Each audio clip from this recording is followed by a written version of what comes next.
I teach a course in journalistic ethics at George Washington. In fact, I taught it last night.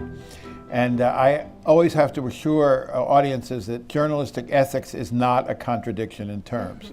At GW, in fact, this is a required course for any of our journalism and mass communication majors. And I have fought for years to make sure that this is retained as a required course. And now I think it's more important than ever that ethics be taught to young journalists and be part of the discussion. It's always been important, but just the other night, I had a chance to speak at a book signing for a memoir written by a wonderful man named John Herbers. Most of you don't know that name, but he was a longtime correspondent for the New York Times. Started in the South, covered civil rights, then came to Washington, became the White House correspondent during the Nixon administration, and one of the most famous New York Times headlines of the 20th century, Nixon resigns. It was his byline on that story in August of '74. So John was a great man. I died about a year ago, and his daughter is a professor of journalism at Maryland, and she helped John in his late years put together a memoir, which she then finished after his death. And I was speaking to this group, which included a lot of gray heads from New York Times and other places during my career there. And I pointed out to them that one of the reasons why it's more important than ever to teach journalistic ethics is that when I worked for the New York Times, I started in 1964 and roamed the world and came back to the New York Times Washington Bureau in 1977 as the congressional, later the White House correspondent. And John Herbers was the deputy bureau chief at that time. And I can't count the number of times when John Herbers said to me, "Steve, this doesn't sound right. Steve, let's make a few more phone calls. Steve, we're going to hold your story for a night so that you can make sure you know what you're talking about." There was an institutional structure that existed that was the guardian of ethical behavior. And John Herbers, this wonderful man, was the embodiment of it. Not a word I wrote could get into the New York Times without going through him. And 3 or 4 other people, both in Washington and in New York. Now, was this a foolproof system? Of course not, because it was a human system. And mistakes happened all the time. The famous scandal in the New York Times of Jason Blair, a young reporter who wrote dozens of fabricated stories. You look at the even more, in some ways, more damaging scandal involved a reporter named Judy Miller, who wrote a whole series of stories about the presence of weapons of mass destruction in Iraq before that helped justify the invasion of Iraq, which turned out to be a totally fallacious set of allegations, which cost countless lives, not only American soldiers, but Iraqi civilians. So this is hardly a foolproof system. I don't pretend that it is.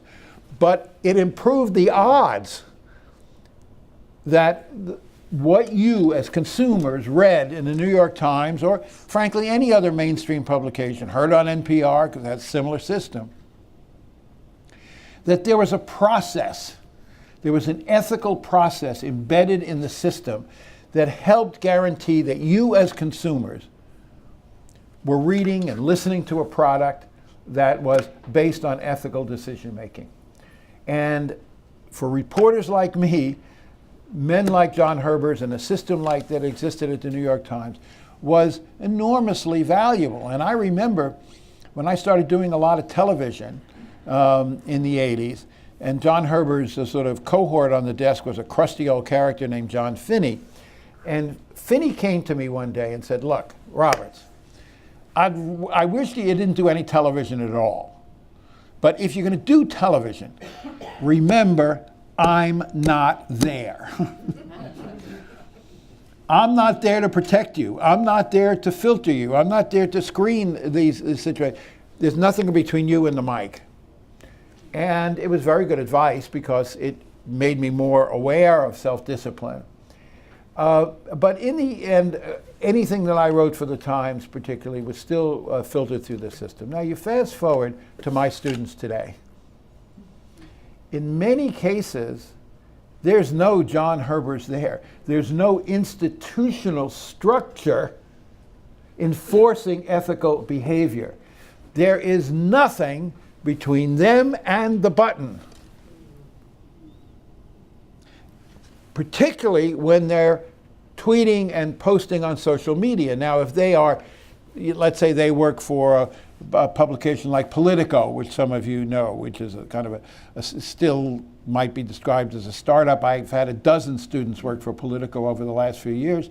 You know, if they write something that goes on the Politico website, there's probably at least some casual editing that goes between them. But if they're tweeting to their followers, I just discovered this story, or I have this thought about what Trump said this morning about James Comey, there's nothing between them and the abyss. That means that we have to, as journalism teachers, recreate that structure that used to be external and make it internal. We have to give them the tools to be their own ethics officers, their own editors, their own producers, their own guardians of these values and traditions, because they're not going to have a John Herbers to save them.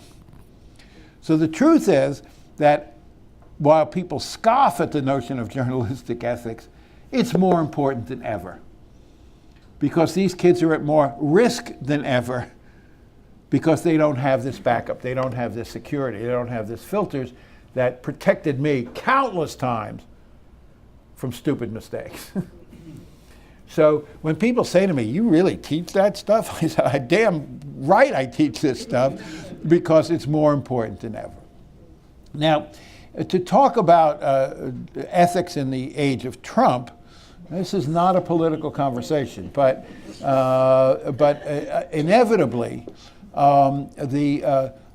any conversation about how to be an ethical reporter and how this works today has got to refer to the nature of the president and the nature of his use of media.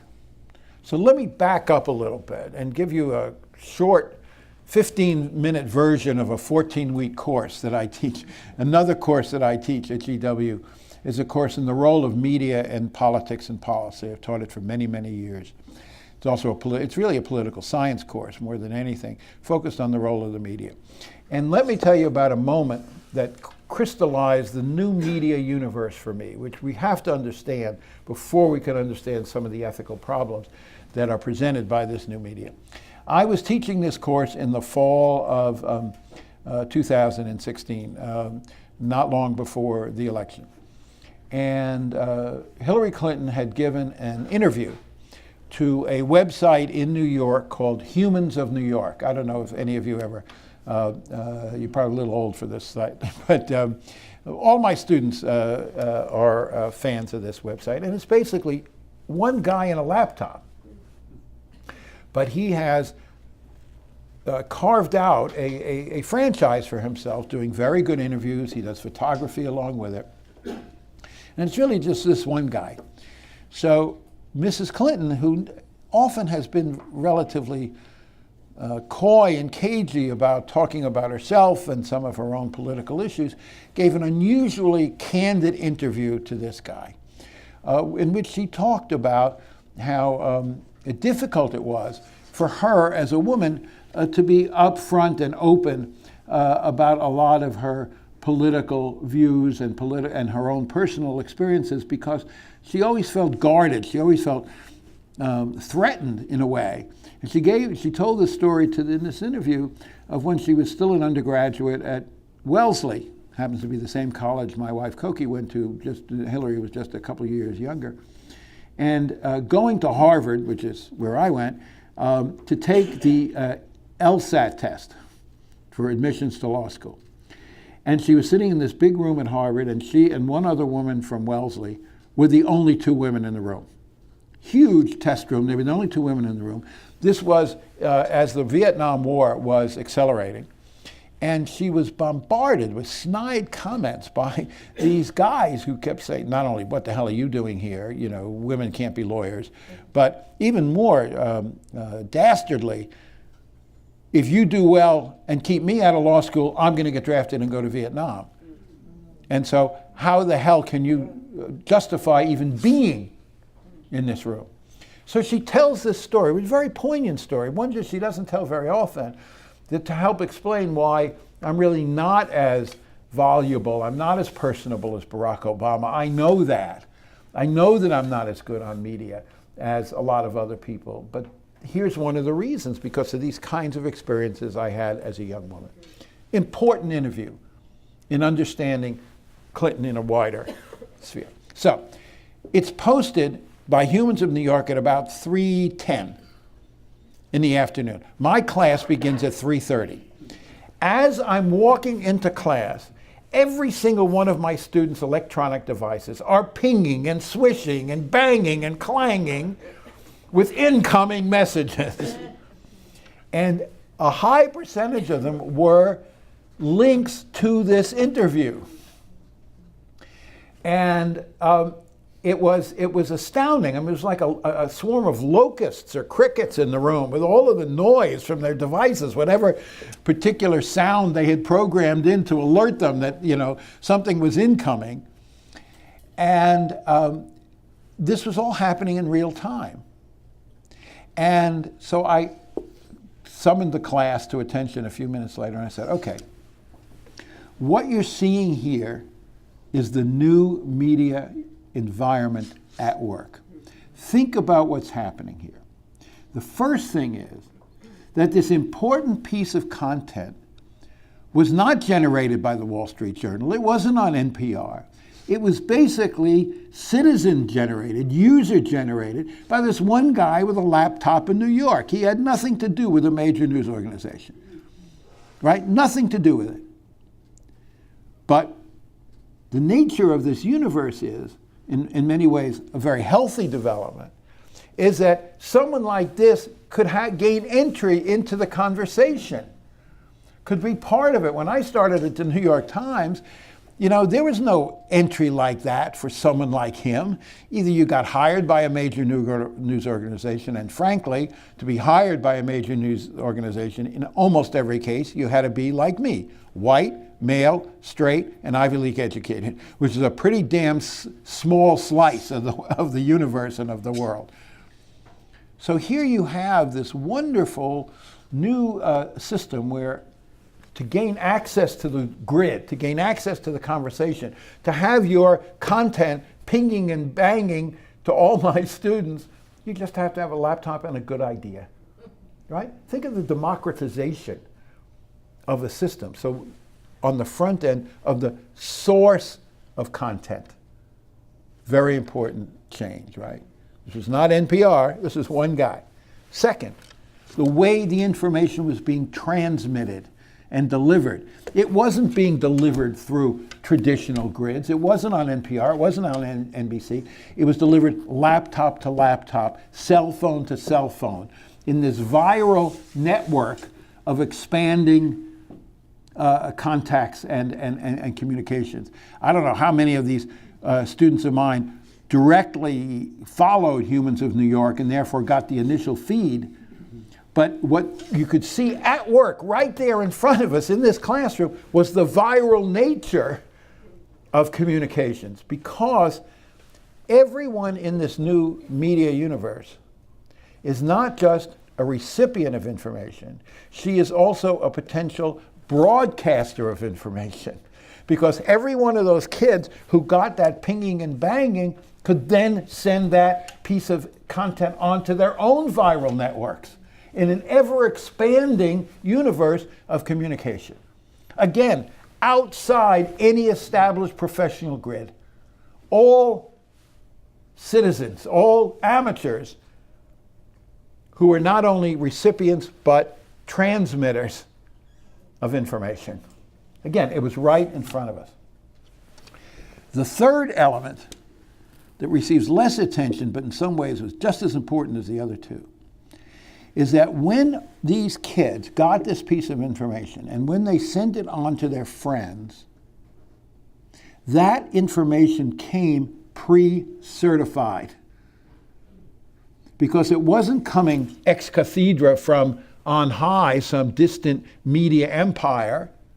It was coming from someone they knew with a badge of approval already. Hey, Shannon, read this. And we know from some very good studies that have been done by Edelman Worldwide and a number of other academics and media companies. I remember one study asked the question, particularly of people my students' age, what source of information do you trust the most? And the answer was someone like me. So think of the third element of this new media universe, because not only is it citizen generated, not only is it citizen transmitted, but at the end, the recipient is more likely to open and read that piece of content because it comes from someone she trusts and already knows, and it's part of her network. This is revolutionary. It changes the whole nature of how people consume information and turns it on its head in many ways. Now, as I'm going to discuss, mainstream media still has an enormous role to play. But as a predicate for our conversation about media ethics, we have to understand the architecture of the new media environment, and it's very different. And Koki and I started in this business, and she reported for NPR, I reported for the New York Times. Let's take, for example, we both covered Congress for most of the 80s for those two news organizations. Commuted together there every day, had lunch together, covered the same press conferences. More than once, various people would complain about stereophonic Roberts in these press conferences. She'd be on one side of the room, I'd be on the other, and we're both hammering these guys with questions.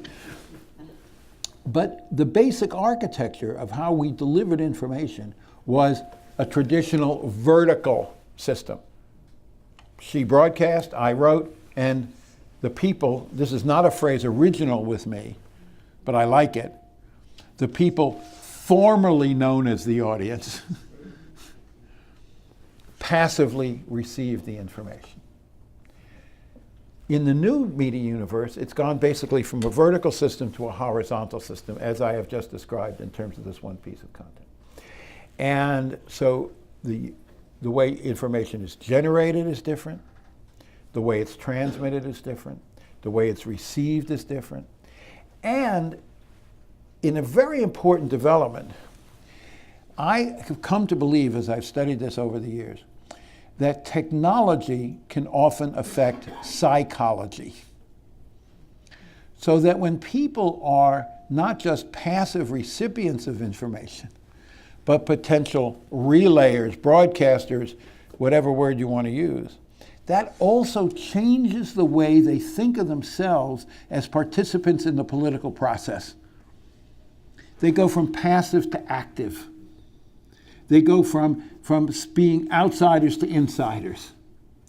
And the people who really figured this out, people figured this out before Trump. Trump took it to a new level. But this really actually started, and no party, no ideology owns this. These are simply pipes. These are systems, platforms. No one owns them. Interestingly, in some ways, the first political figure to really start to understand the power, the potential political power of this new media universe was John McCain, who was the first candidate really to use, and not when he had the nomination, but when he ran for the nomination the first time and lost, famous Straight Talk Express that he was on, he used it to raise money.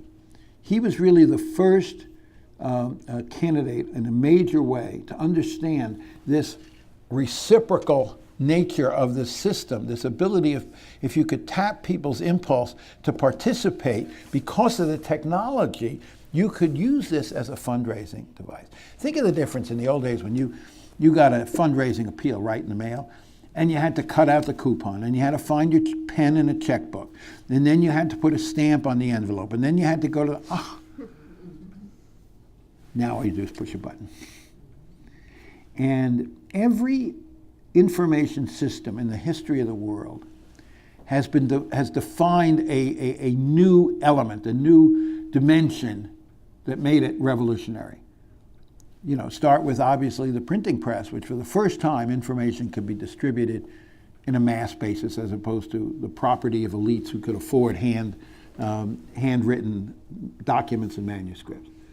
Then you get the telegraph. For the first time you had people being able to send information over long distances. Saw that in the Civil War, for instance, for the first time, even though it took a while. Battlefield reports. Then of course you had radio. And if anybody thinks radio is not a magnificent medium for communication, watch the movie The Darkest Hour, where Churchill rallied a nation through the medium of radio. It was his voice that people could hear that galvanized them. A wonderful example of what I'm talking about. People think that television invented political communication. Watch that and understand radio. And of course, Franklin Roosevelt, too, a contemporary of Churchill's, also was a master of radio, long before television. But then you get television, you get John F. Kennedy and the whole revolution that TV brought in. But what's the defining characteristic of the digital space and the digital revolution? In my view, it's the reply button. For the first time, people can talk back.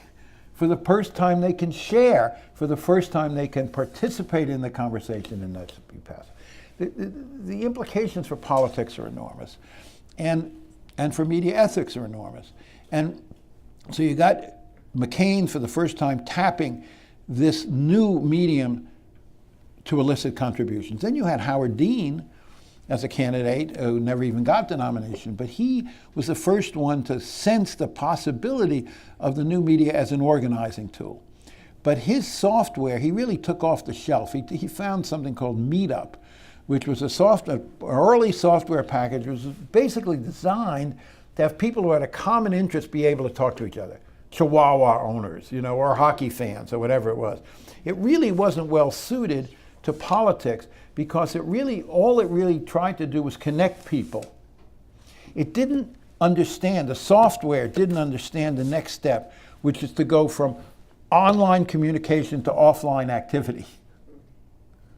So Dean did a good job of keeping people in touch, but he couldn't harness that potential power as a political force beyond sort of group therapy sessions online.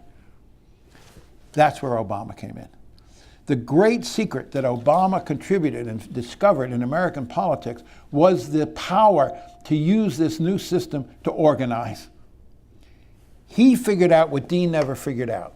And the way he did it was to give people online pathways to harness this potential activism, this sense of going from passive to active. Okay, you change the psychology, but what's the next step? How do you go from here to there? How do you harness this? So if you look back to, he didn't just take Meetup off the shelf. His people created a whole new software system, a whole new, called MyBarackObama.com. And if you want to understand this, think about the people who created MyBarackObama.com. It was the same people who created Facebook. Because one of the key guys who worked for Obama was Zuckerberg's roommate in college and was one of the first creators of Facebook. Facebook's been in the news a lot lately, right? And if you go back to Zuckerberg, whatever you think of him, it's astounding to think he's only 33 years old, right? What was the incredibly brilliant insight that he had, and why there are 2 billion people in the world on Facebook? I think in many ways it can be reduced to one word, and that word is relationships. If you think about Facebook, the essence of it is easing and facilitating and encouraging connections. You like something, you follow somebody, you join something, you post something, right? It's all about relationships and making these pathways, these electronic pathways that make these connections, establishing connections, sustaining these connections, broadening these connections possible. Team Obama took this basic insight, translated it into politics. So if you went to myBarackObama.com, it was based on the Facebook insight. And there were all of these buttons. Send money, join with us, organize your team in your neighborhood, join a raffle to have lunch with Michelle, right? There were all of these buttons and pathways, all were designed to get you more involved. You know, when Obama would say, they'd say, send us $3. What the hell were they going to do with your $3? Nothing.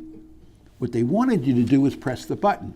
What they wanted you to do was make the first step toward engagement. In fact, there's a wonderful image, not original with me, but expressed what this insight was so well, which was the ladder of engagement. If you get people to put the first step on the ladder, $3. Maybe the next time you'll send 10. Maybe the next time you'll send the fundraising letter on to 20 of your friends. Maybe the next time you'll join a canvassing operation in your neighborhood, right?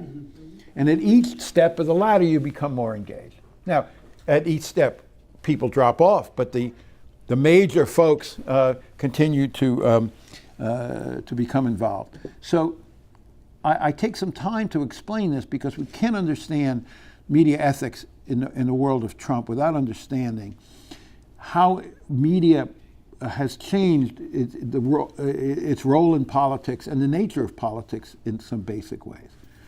So Obama was a genius at this.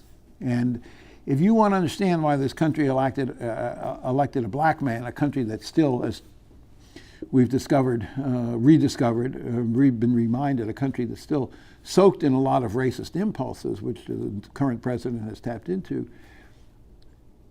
This is one of the reasons, because Obama defied expectations and maximized his support. One of the things that was astounding was when Team Obama started going into, one of the reasons why they beat Clinton in the primaries was they organized in a lot of states that were not traditionally Democratic states, and they picked up a lot of delegates outside. People don't understand that Clinton beat Obama in Ohio, but her margin over Obama was like 10 or 11 delegates. Obama beat Clinton by 15 delegates in Wyoming. So he actually compensated for the loss in a big state by organizing these small states. And when they started going into some of these small states, Obama's team realized there were already organizations in place. They hadn't sent in any organizers. They hadn't sent in any missionaries. How the hell did this happen? I just gave you the answer, because individuals are able to connect to this movement, to this grid, and feel empowered on their own. They didn't need a brick and mortar office in downtown Laramie, Wyoming to do this. They didn't need a state coordinator for Wyoming to do this. They could do it all themselves online. So the Obama people were stunned over and over again. They would send organizers into these states, and there were all these organizations already in place they didn't even know about.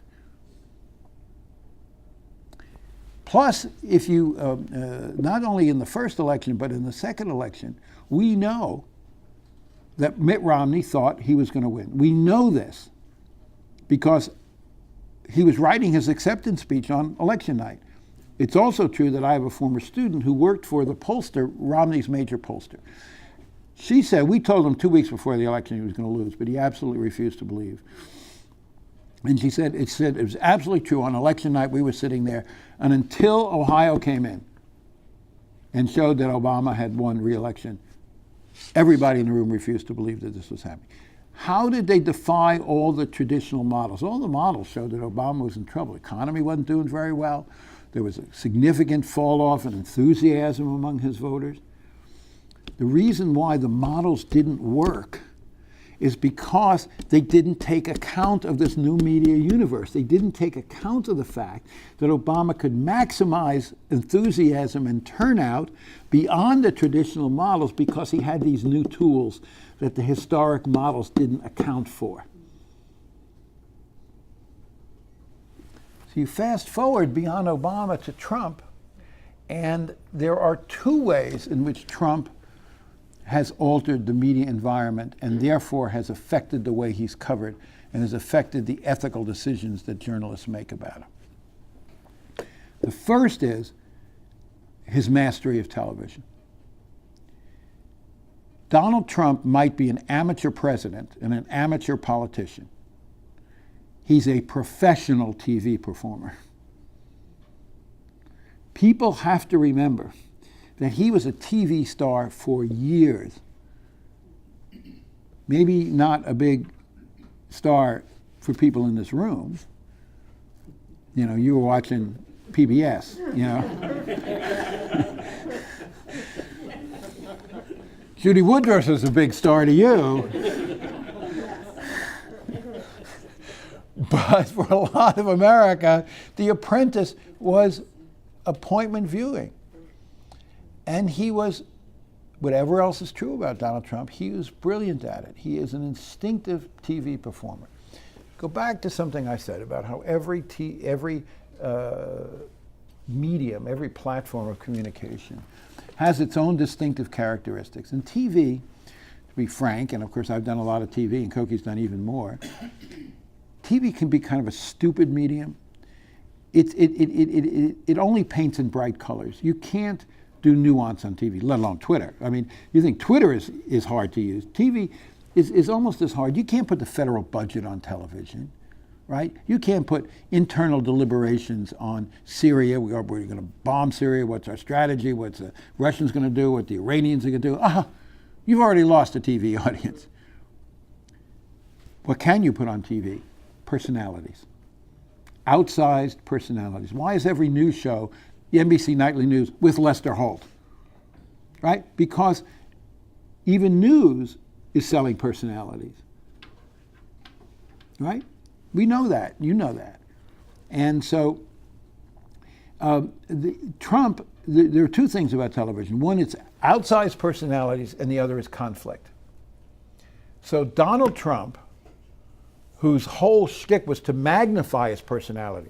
The plane parked, think about if you've ever seen a clip of it, even if you haven't seen the show, at the beginning of The Apprentice, this music that glorifies him when he comes out, and then he says, Donald Trump on that show saying, "You're fired," is the quintessential television moment.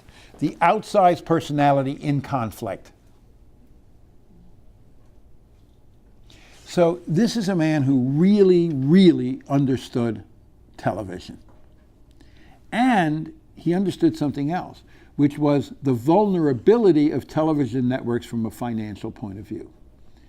So when he came on the scene, not only was he really, really good at it, but he understood how much the TV networks needed him from a financial point of view. This was not the old days when TV was fat and happy. Every one of these networks is under enormous financial pressure. And so there was a study done, and he said, I'm a ratings magnet. True. I don't have to buy. He said at one point, I don't have to buy TV ads because I get so much free coverage. True. There was a study done toward the end of the primary cycle, even before the general election. And this study tried the metric they used, imperfect but useful, to measure if any of the candidates had bought the free time that they got from networks. If they had bought it commercially, what would it have cost? What was it worth? Okay? On the market, in the marketplace. The conclusion was that Donald Trump had got $1.9 billion, that's a B, $billion worth of free TV time. Now, the figure in and of itself doesn't mean much except when you compare it to what the other 16 Republican candidates got, who all together combined got $1.2 billion worth of free time. In other words, Donald Trump got 40% more coverage than the other 16 candidates combined. Astounding figure. But it reflects his understanding of the media. He understood what TV wanted and needed. And then there was a quote from a man named Les Moonves, who's head of CBS, a quote some of you may have heard or remembered, which I'm sure he regrets giving because it showed him in such a, kind of disgraceful light. But at one point at some TV tour, in an unguarded moment, Moonves says, "Bring it on, Donald. He might be bad for the country, but he's great for CBS. The money is rolling in." Direct quote from the head of CBS. So Trump harnessed that vulnerability. He harnessed that need. He harnessed that monetary eagerness. And he understood it so well. And he played on it. He manipulated it. He exploited it to create this enormous free reservoir of free TV time. But it wasn't just TV. It was also new media that he continues to be brilliant at. You cannot say anything intelligent in 140 characters. It is impossible. But here's what you can do in 140 characters. You can be edgy. You can be outrageous. You can be angry. You can be oversimplified. You can be insulting. You can't be nuanced. You can't be careful. You can't be balanced. But you can be outsized. Again, nature of Trump. So he also has understood how to manipulate social media in brilliant ways. I forget, he has bragged that he has 100 million followers if you combine all of his social media accounts, Instagram, Twitter. I don't know whether that figure is true or not. I've read reports that it's actually fairly close to being true. Although, of course, there are duplications. There are people who follow on Instagram and also on Twitter, right? But if you combine all of his social media accounts, you can come close to that figure. It continues to grow on Twitter. It's probably, on Twitter alone, it's probably 35 to 40 million followers. It continues to grow. But remember what I said about the new media architecture. It's not just 100 million people. It's 100 million people plus friends, plus contacts, plus their own networks. So the brilliant insight into social media is you can use this new grid that I've talked about to communicate directly with your followers without the filters. There's no Jake Tapper in the middle of a tweet saying, "Wait, Mr. President, that's not true." He totally controls on social media the message, exactly what he wants to say.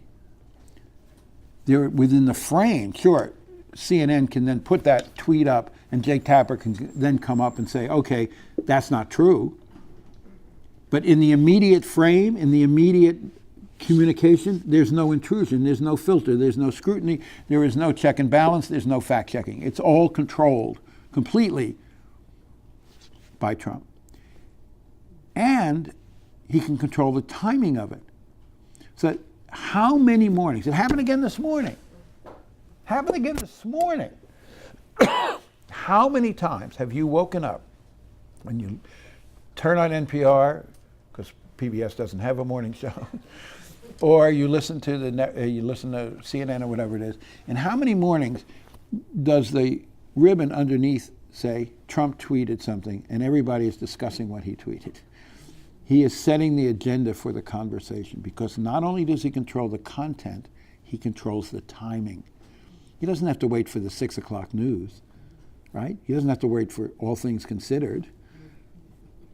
He can inject his views into the conversation in the early morning so that everybody is almost forced to respond to him. One of the big ethical questions that I'm sure we'll get into is, to what extent does the press have to stop being manipulated by this, right?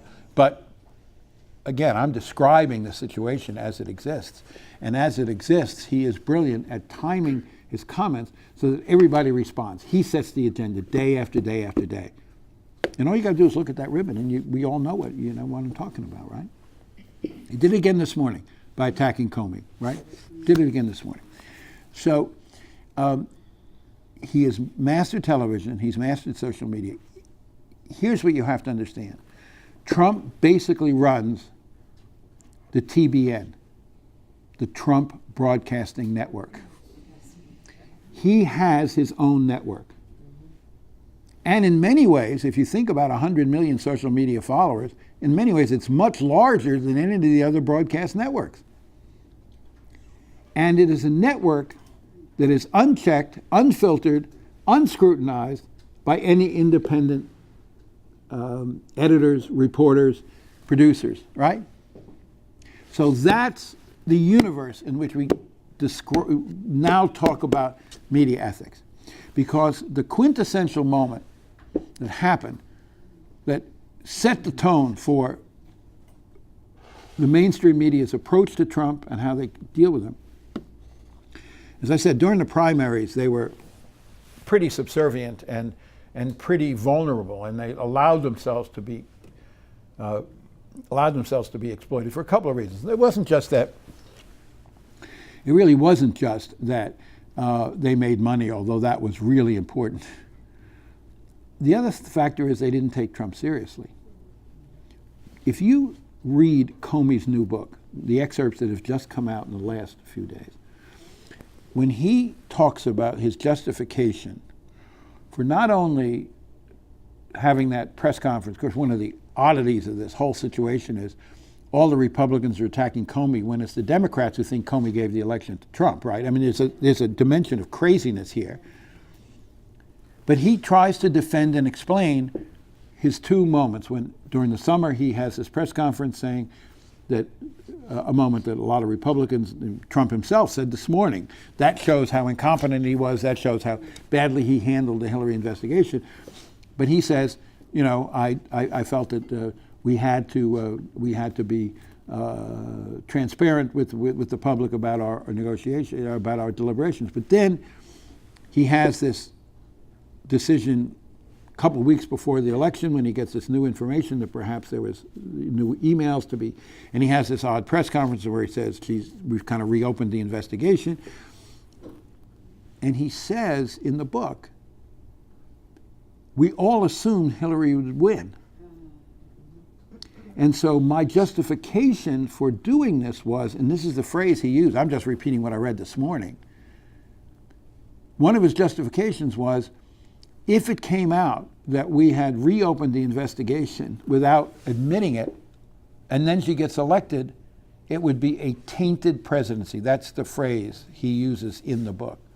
So everybody assumed Hillary, he says, we all thought she would win. All of my decision making in the Justice Department was predicated on the assumption that she's going to win, and therefore how will it look if we don't, right? So this permeated the news media as well. You look at the polls, you look back at some of the stories, they all assumed Trump would win. And the truth is that that Hillary would win, and the truth is Team Trump assumed she would win too, because they did nothing to prepare for the fact. I have a close friend who was the executive secretary of the National Security Council at the end of the Obama administration. And so therefore she was charged with being the chief transition officer. And she said it was astounding. Trump people come in the day or two after the election. These are the national security team.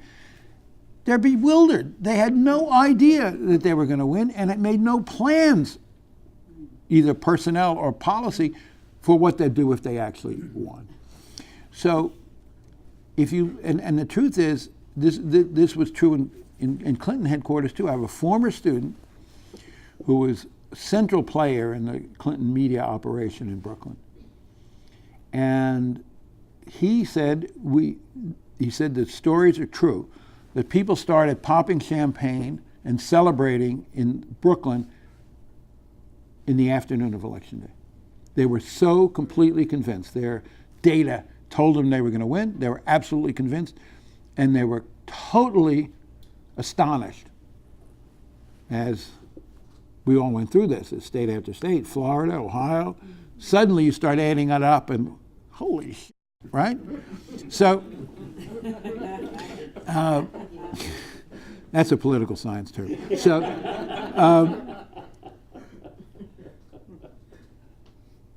So part of why Trump did not receive the level of scrutiny that probably he deserved, because people didn't take him seriously and never thought he could win. First, never thought he could win the nomination, never thought he could win the election. Fall of 2016, however, a seminal moment in the evolution of press treatment of Trump. People started to take him more seriously, much more seriously. And he has one of his sort of off-the-wall press conferences where he talks about the birther movement, which of course he was a leading exponent of for years. And he says in this press conference, I forget exactly why the issue came up. Maybe a reporter asked him a question, do you still believe Obama was born in Kenya or whatever? And he says in this press conference, well, I now accept the fact that Obama was an American, was born in America.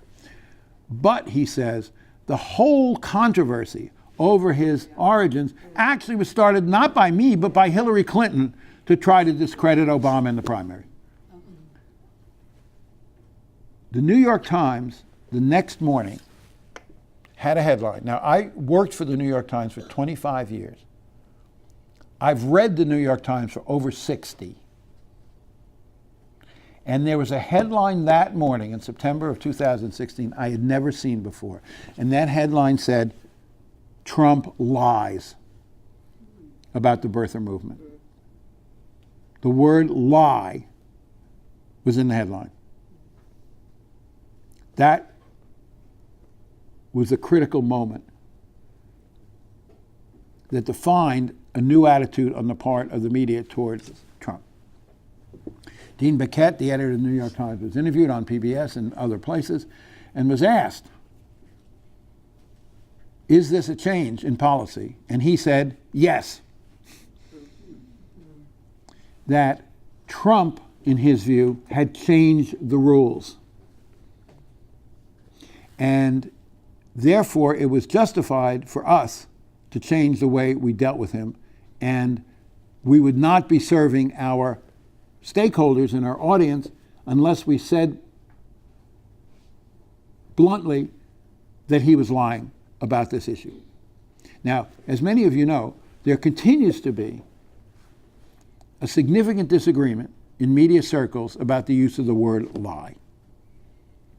The New York Times asserts that when it's a provable, incontrovertible fact that Trump is telling an untruth, that the word lie is justified. And that's the only word that accurately describes what he's doing.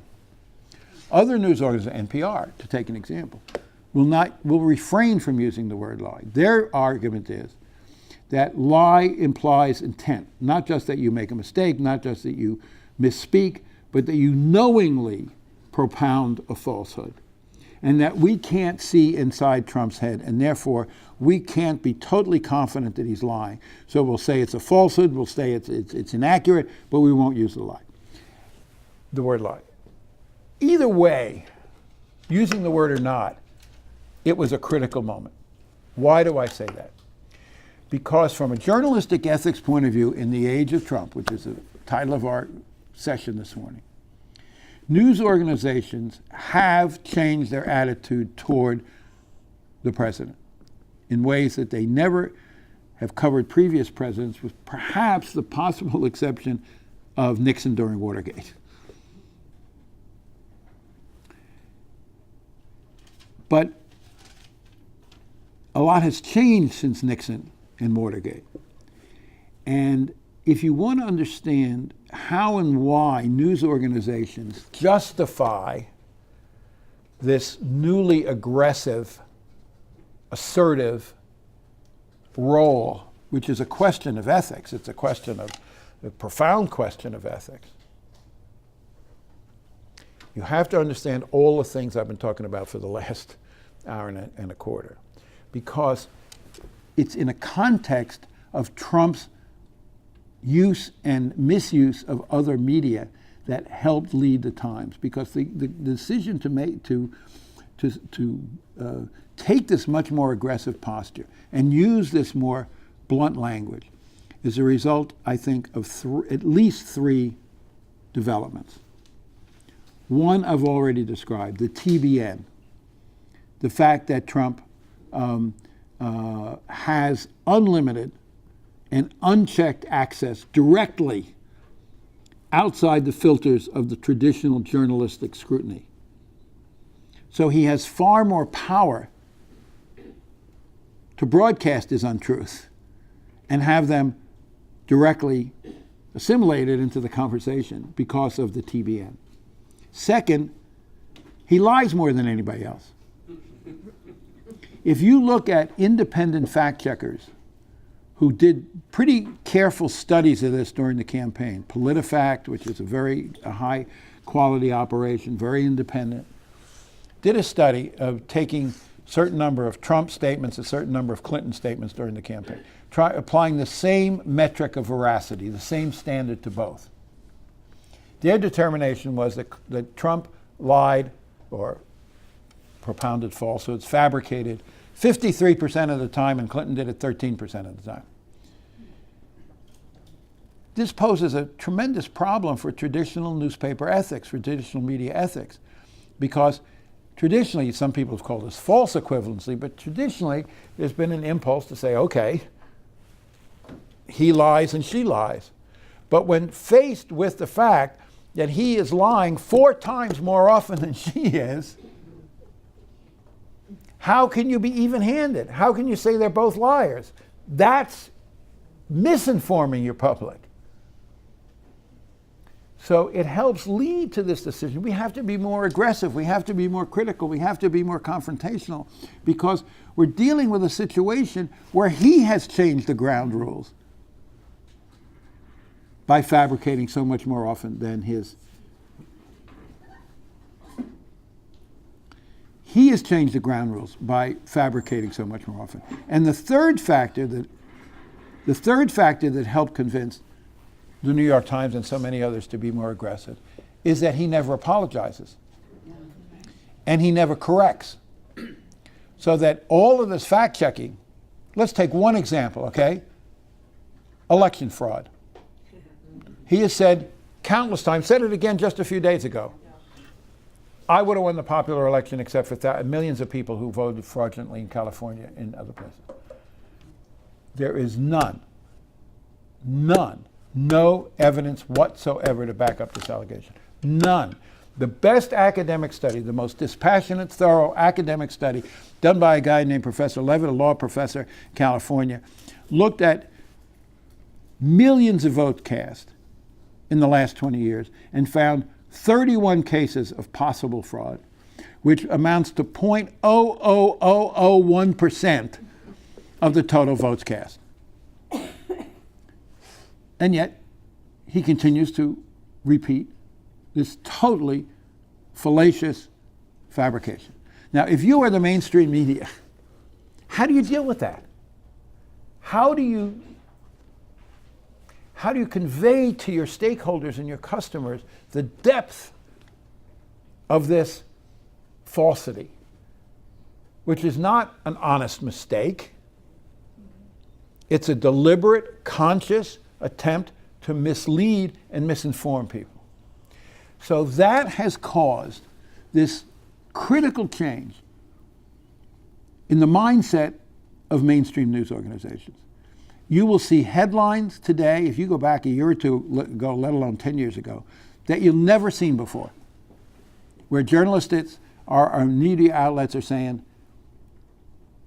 not just using the word lie, but using the word fabrication in a headline. You will see within the body of articles, it used to be that you had separate fact-checking features. Washington Post was a good example. They still do a very good job. Glenn Kessler, the fact-checker, is excellent. But they used to be sort of secondary features buried in the back, and you had to really click through about 4 different links to get to. Now, the second paragraph of Post's story say, this is not true, right? It's a very significant change, or they will link to the fact-checking, or the fact-checking will be more problem. New York Times now has created a fact-checking operation. It's not quite as robust as the Post. It's not really branded in the same way as the Post. But I've noticed this over and over again. If the display on their web page, you'll have the news story, and the next article right under it will be the fact-checking article. So it's increasing the prominence of this dimension of news to give you, the stakeholder, much more direct and easy access to these features which are contradicting. Yeah. So there's been this very significant change in the attitude. From a journalistic ethics point of view, I kind of reluctantly agree that it's necessary, but I'm concerned that it's risky. Because once we depart from our traditional standards, because Trump has changed the rules, we run the risk of situational ethics. We run the risk of saying, our ethical standards are pliable depending on who we're covering. So I do agree that he has changed the rules, and I do agree that this more aggressive posture is necessary, but I am concerned and cautious about it for a couple of reasons. One is that this does not become, I worry this becomes a vehicle for political bias.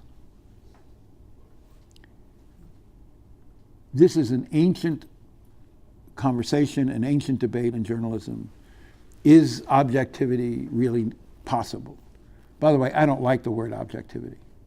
I don't use it in ethics class because I think objectivity doesn't reflect a true process of what happens in newsrooms. Objectivity kind of implies that everybody is a scientist who's a journalist. And if you send out 6 objective reporters, they come back with the same story. That's not what happens in the real world, because reporters are people. They have different backgrounds, different interests, different predilections, different opinions. What I think is a much better phrase, 2 phrases that are much better reflect our goal, is fairness or impartiality as opposed to objectivity, because those words kind of acknowledge a system of judgment. If you're being fair, you're not just automatically, you're making a series of judgments to try to reach a goal. It acknowledges the role judgment plays, as opposed to pretending that we're all automatons or scientists, which we're not. I profoundly believe that fairness is still a legitimate goal. There are people in the journalistic world, particularly younger people, web-based publications, who are increasingly saying it's not true. It's an impossible goal. Everything is spin, everything is subjective, everything is filtered through partisan lenses, and that there really is no such thing.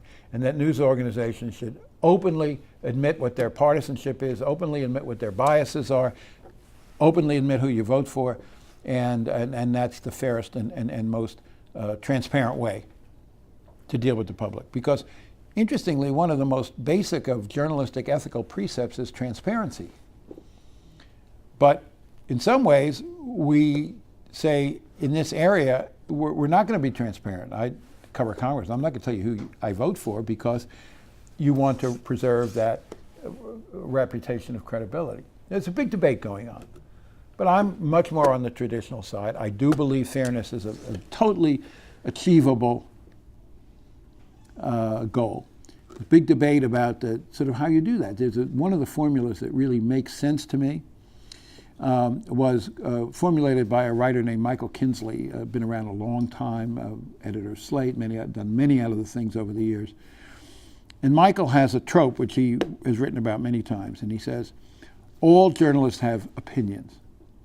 The key is to make sure opinions don't become biased. And what he means by that is, being able to discipline your professional work to the point where you acknowledge that you might have private feelings, but it doesn't taint your professional work. An opinion, okay. A bias, meaning tainted professional work, not okay. How do you get from here to there? Well, a lot of it has to do with discipline.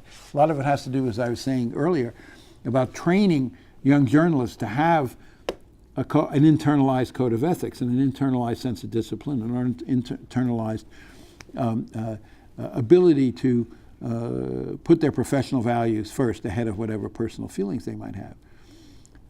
But what I worry about when you say we're going to be so much more aggressive and so much more confrontational with the president, that at times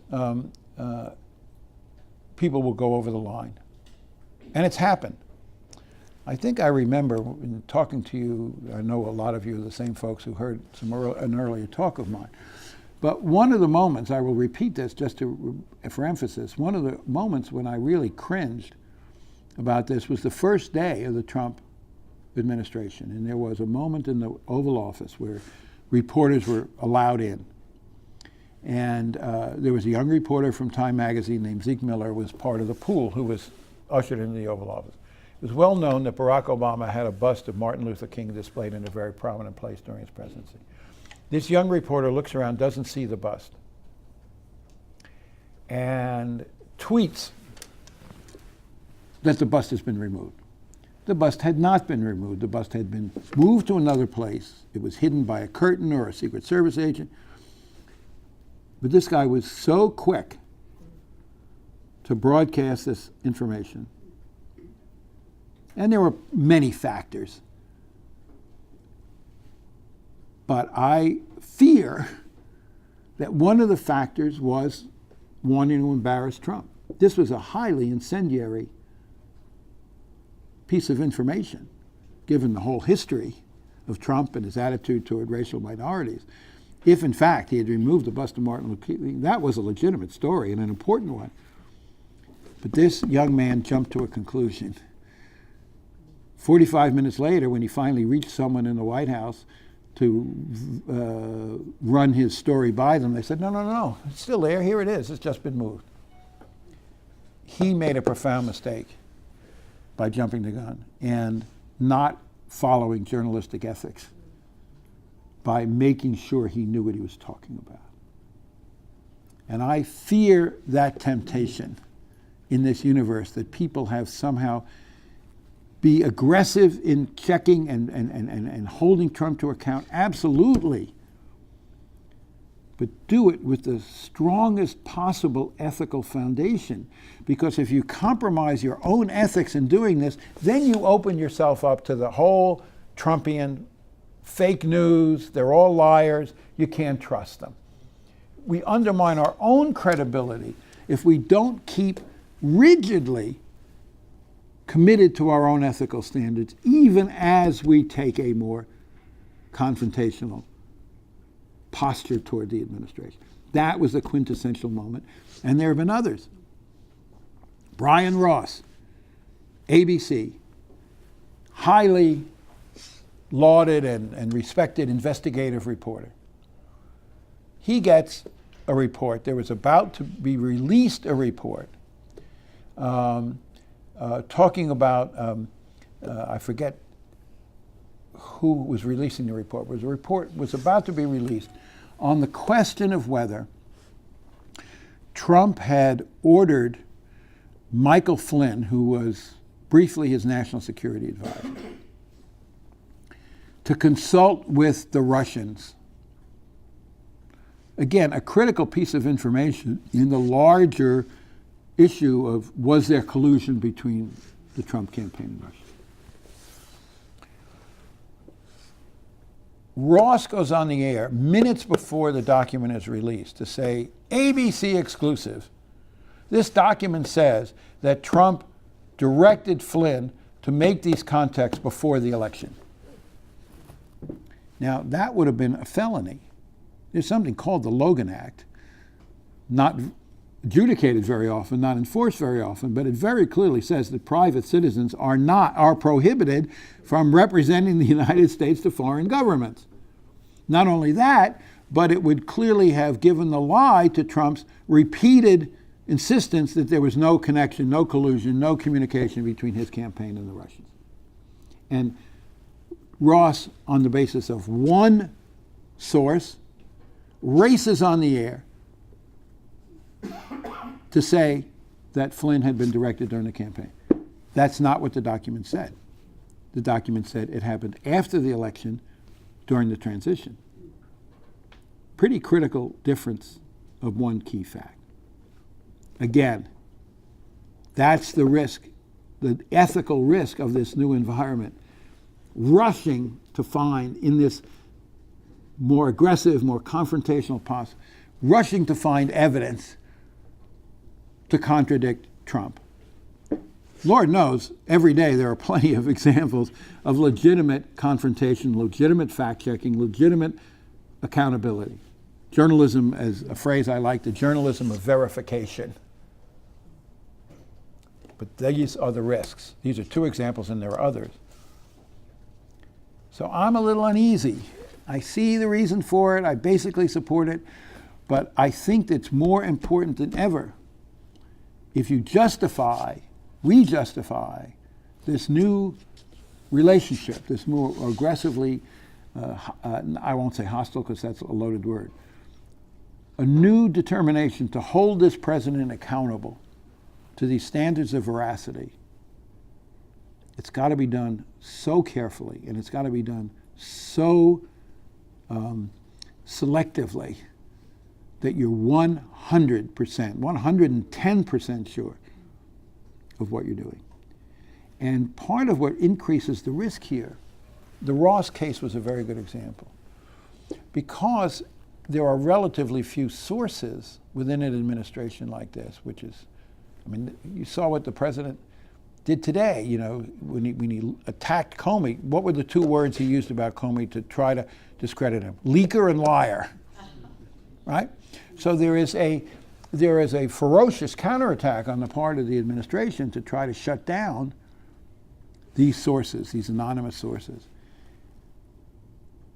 I believe it is totally legitimate journalistic ethics to use anonymous sources in a situation like this, because there are a lot of people within the bureaucracy, a lot of people within the administration who want to call this president to account. You got to remember, and I have to tell anybody in this room, I would imagine a significant number of you were government professionals. Certainly people you knew in your communities and your social circles worked for the government. I mean, who lives around here, right? And part of what has happened in Trump world is that he hasn't just attacked the professionalism of journalists. He's attacked the professionalism of every professional within the government.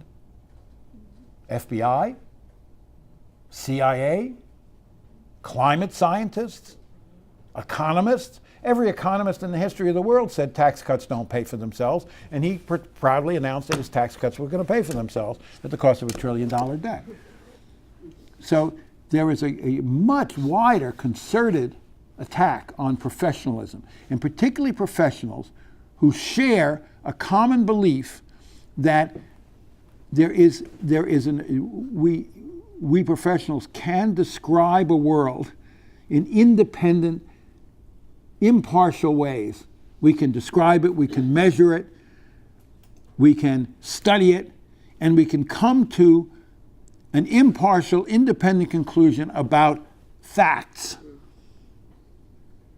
And underlying a lot of Trumpism is an attack that goes far beyond attack on fake news. It goes to many of the professions who, including perhaps some of you and maybe your children, maybe your friends and neighbors, who have devoted your entire professional lives to working within the government. Maybe you're an economist, maybe you're a climate scientist, maybe you work in NIH, right? Maybe you work at the Bureau of Standards out here. This whole county is heavily laced with people who, professional training and science, economists, whose whole professional lives have been devoted to this principle that it is possible to produce an independent study of a problem as a predicate for then how you deal with it, the policies on top of it. Okay, then you get a political dimension on top of that. But the underlying facts on which you start the policy-making process, there has been this wide agreement that this is possible. And Trump has declared war on all of these professionals. So why do you get so many leaks?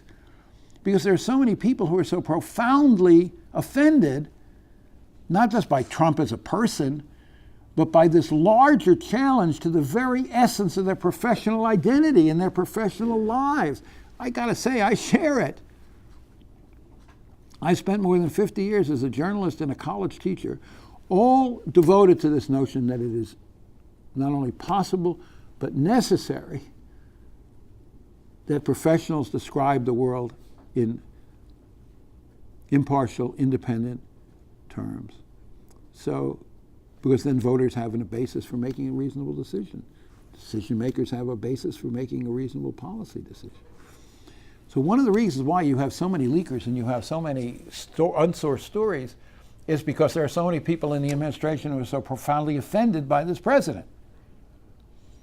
But you've got to handle these so carefully, as Brian Ross found out to his significant embarrassment. You've got to understand people have access to grind. You have to understand that people are going to be prejudiced. You have to understand that people might not be well informed. And if you're going to utilize these kinds of sources, you have to, the stakes are raised and your ethical antenna have to be oversensitive to make 100% sure that when you do challenge the president, when you do call him to account, when you do engage in this more aggressive and fact-checking and holding to account, you got to be as ethical as possible, or else you undercut the whole enterprise. So that's kind of where we are today. That's sort of my basic take on where we are, but we got some time for some questions, so who would like to chime in? I saw this gentleman first, then you, then you. And I don't know if I really need a microphone, but I like the analogy you make about TBN, the Trump Broadcasting Network. But it does have a television arm that's supposedly fair and balanced. Mm-hmm. And I think the professional portion of the news, I'm not talking about the opinion stuff, no. Right.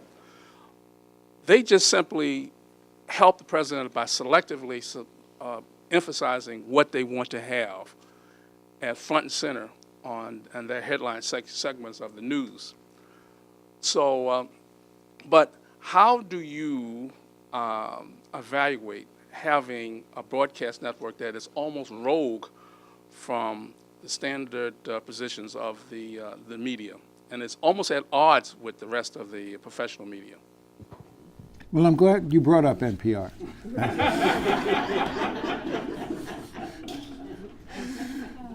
A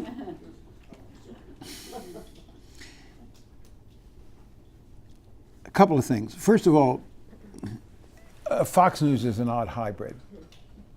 The truth is there's some very good news people at Fox News, including some of my former students. Brett Baer is a fine journalist. Shepard Smith's a good journalist.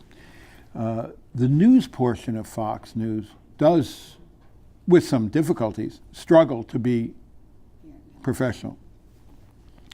It's the opinion side of Fox that really has blighted their reputation, whether it's Fox and Friends in the morning, whether it's Hannity at night, right? And you're right in pointing out something you didn't say, but which is you all know. It's not just that Fox takes Trump's side and tilts a lot of their broadcasts and a lot of their shows to be fair, selecting news to be favorable to him, headlines. But of course he listens to it. I mean, we have very well documented, people now have taken to documenting almost word for word what might be said, particularly on Fox and Friends in the morning. Remember I told you that Trump that's his prime tweet time, in part because he wants to set the agenda for the day. So we know this is true. He gets up, he watches Fox and Friends, and in countless times he will then tweet using some of the same words, some of the same phrases, some of the same analogies and examples he's just heard on Fox and Friends. In fact, there have been a number of stories where policymakers within the administration, frustrated by their ability to speak to the president, will use Fox to try to send a message to an audience of one. The other day, I heard Lindsey Graham, senator from South Carolina, sort of very interesting, very smart guy, very interesting. He's been very hostile to Trump on some things, very friendly to Trump on others. But he was on the Sunday show with Martha Raddatz. Cokie was on the roundtable last week, and I was watching the show, and Martha Raddatz was the host and was interviewing Graham, and he made no secret of it. He looks in the camera and says, "Mr. President, I really wish you would do this." I mean, he was being very explicit, what a lot of people do implicitly, which is use these TV platforms to cut through, because they know that's where he gets his information. And they know that's the basis on which he has no thought out strategy. He has, again, it goes back to something I said earlier, never thought he would win. And he's never been a person who has a thought out set of policies. Look at the way he's dealt with DACA, the Dreamers. He's been back and forth on that issue 20 times. So it just magnifies the importance of what you're saying, which is that this is not just a source of information, but it heavily influences the policies. I think that does increase. I can't quantify it, can't measure it. But do I think that it's entirely possible that the existence of Fox and his clear dependence on it, the clear influence it has, just emboldens the other networks, and particularly the other cable outlets, to be more aggressive? You look at Jake Tapper, to take a very good example. Tapper has been increasingly critical and increasingly confrontational in his commentaries and his questioning of Trump people. And I think he probably would be anyway. And again, I'm just speculating here, but I have to believe that to some extent it's action and reaction. He's saying, I have to be that much more aggressive because Fox is covering for the president, is excusing the president, is justifying the president, is defending the president. And therefore, I have to be that much more aggressive in holding him to account. So I think there are many ways in which Fox has affected other news organizations. Of course, with the demise of Bill O'Reilly, the Trump team at Fox has been somewhat diminished, but Laura Ingraham is now trying to step into this. But there is an interest, the O'Reilly example, and to some extent it's happening now with Laura Ingraham, for different reasons. Of course, O'Reilly's sins were less political than they were personal in terms of the sexual harassment cases against him. But part of what drove O'Reilly off the air was a consumer boycott. And there has been a very noticeable fall off of Laura Ingraham's ads, because there have been a number of campaigns, again, citizen-generated campaigns, to say, she's being so unfair, she's being so unprofessional, that the way to counteract Fox as an influence is to get to the advertisers. Very interesting development. She was off for a week. Remember when O'Reilly took a vacation, never came back on the air. So when Ingraham took a vacation a week or two ago, there was a lot of speculation in media press that she would never come back. She did come back. But people who watched the show, I didn't see it directly, but people who watched the show said there was a significant fewer number of ads on her show than there had been. So this is another mechanism that's growing up as a way of trying to discipline, if you will, or counteract, if you will, the influence of Fox News by getting to the advertisers. So keep your eye on that. I think you're going to see more of that rather than less. Yeah. I don't watch Fox News, so what you just said about the president reacting to that modifies what I was going to ask. You had mentioned that you implied that he was very clever with his timing of his tweets. Mm-hmm. I think the man is incredibly stupid and ignorant. Do you believe that's a conscious thing on his part? Yes. You are really misreading him. You can say, you have your title to your own prejudices, your own feelings, your own opinions. I'm not saying he's a moral man.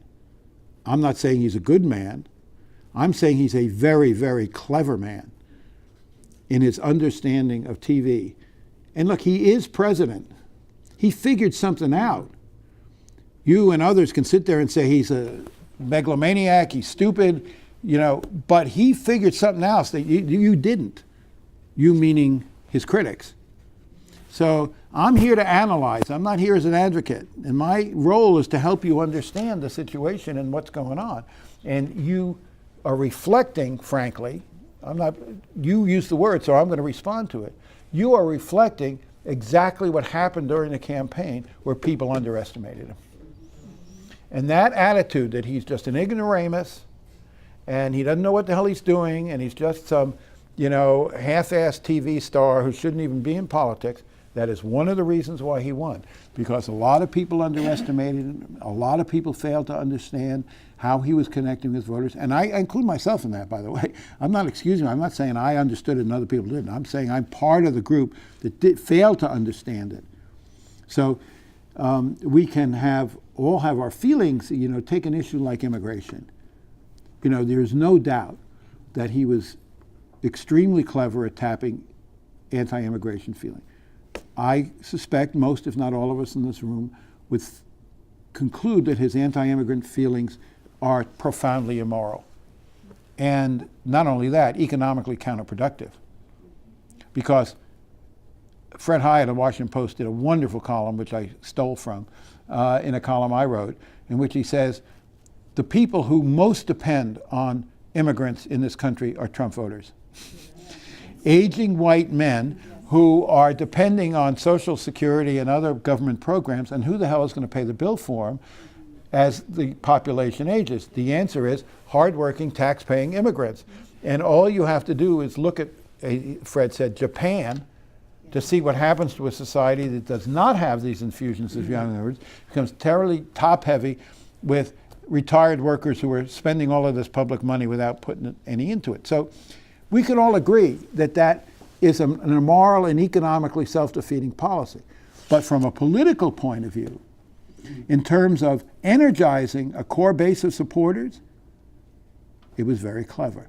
So let's separate, the moral judgments from the analysis of how he did what he did. Fair? Yeah. Okay. I don't need that. Trust me. Oh, it's for television. Well, I had a question, but does he believe in his policy, his immigration policy, or is that just red meat for his base? Well, it's hard for me to see into the man's true soul. I think he has very few fixed policy positions. So I think almost everything he does is predicated on momentary political advantage and calculation. So I think the answer basically is no, he doesn't believe in it as a policy, but I think he deeply believes in it as a political trope. The fact is, as some of you know, I've written a great deal about immigration. It's been one of the issues that I've followed my entire career. I've written 2 books about immigration. I speak about immigration. In fact, I gave a talk right in this room last year with Lily Chi about the diversity of Montgomery County. It's something I continue to write about almost every month in Bethesda Magazine. I have my new column coming out in the next couple of weeks is about an undocumented young man from Bolivia who lives in Silver Spring and is a leader of the Dreamer movement. So I've focused on this my entire career. And if you look at the history of America, you have to conclude that Donald Trump is a very American figure. From this point of view, not from the point of view of praising him or believing in him, but from the point of view of periodically throughout our entire history, demagogues have arisen to tap this vein of anti-foreign view. You look in the 1840s, there was a movement called the Know Nothings. Their entire platform was anti-Catholicism, particularly anti-Irish Catholicism. We interned 140,000 loyal Japanese American citizens in World War II. So Trump is a very American figure. Does he believe in it? I doubt it. But does he believe in it as a political weapon? Damn straight. Quick one, yeah. It appears to me, in my naive way that the Republican Party has, I think Trump has created a tremendous schism within the party. I mean, you have your Corkers and your Flakes and your, even your Grahams. I think that they are baseline Republicans. Republicanism doesn't scare me, but Trumpism scares me. And I know the country has survived a lot, and a lot worse than maybe this, I hope. But where's this going to go? Is his base increasing? Is it decreasing? Well, I'm happy to answer that question. It's kind of off the topic of the morning, but I'm still happy to answer it because I figured I'd get questions like this, and that's fair enough. I'm here to answer whatever's on your mind. I'm here to be as helpful as I can. You're certainly right in that. Well, in many ways, let's remember Trump's not a Republican at all. I mean, for a good part of his political life, to the extent that there was a political life, he was a registered Democrat. So this, again, you asked about immigration. It's an alliance of convenience at best. There's no deep-seated commitment to the party, no deep-seated commitment to the principles the Republican Party has always stood for. You take one example, free trade. I mean, if anything has ever defined the Republican Party over its history, it has been a commitment to free trade. Now, you can say that's because it's the party of business. True. That's because free trade has always served big business interests. True. It's also served the interests of a whole lot of workers who work in industries that are export-oriented. You know how much, just take agriculture, you know how much American agriculture is exported every year? I looked at the figures. Last figures I saw was 2016. $135 billion worth of agriculture products exported. Now, traditional Republicanism would have said, my God, that's millions of jobs. And it's millions of jobs, not only of farmers, of course. It's truckers, it's shippers, it's dock workers, it's packers, and it's mainstream merchants. Every farm community in America, the mainstream merchants all depend on the income for the hog and soybean sellers. You run a lunch counter, you run a dry cleaners, you run a feed and seed store in any farming town in America, you're also affected by this, not just the people who farm. That's pure Republicanism. But so he's not committed to traditional Republican ideas at all. Intermittently, you could even argue that even civil rights and hostility to immigrants, the fact is to be completely honest here, Lyndon Johnson would never have passed the civil rights bills of the 60s without Republican support, because the conservative Southern Democrats were all against it and trying to block it. And they held a lot of key spots in the Congress because they never had any political opposition, so they were there for life. And virtually every committee chairman in the House of Representatives was a Southern Democrat opposed to civil rights. How the hell did they pass those bills? They did it with Republican help. Everett Dirksen, the Republican leader of the Senate, was a hero. A genuine civil rights hero. Never could have passed those bills without him. So that's also a part of the Republican tradition. There's a very vibrant international part of the Republican tradition. You look at particularly Republicans from the Northeast, from the upper Middle West, they've been globalists. Look at the Rockefeller wing of the Republican Party. So just like the Democratic Party, the Republican Party is not one thing. It's a coalition. That's how you have a two-party system, and by definition, a country this big, any major party is going to be a coalition of many interests. But the bottom line, I agree with you. He's not committed to the Republican Party as an institution, and he's not committed to Republican ideals as a set of principles, because he's not committed to any ideals. He's committed to one thing, and that's winning. However he defines it, winning an election, winning a debate with China, winning, in Syria, whatever it is, it's all dependent on, I'm going to win.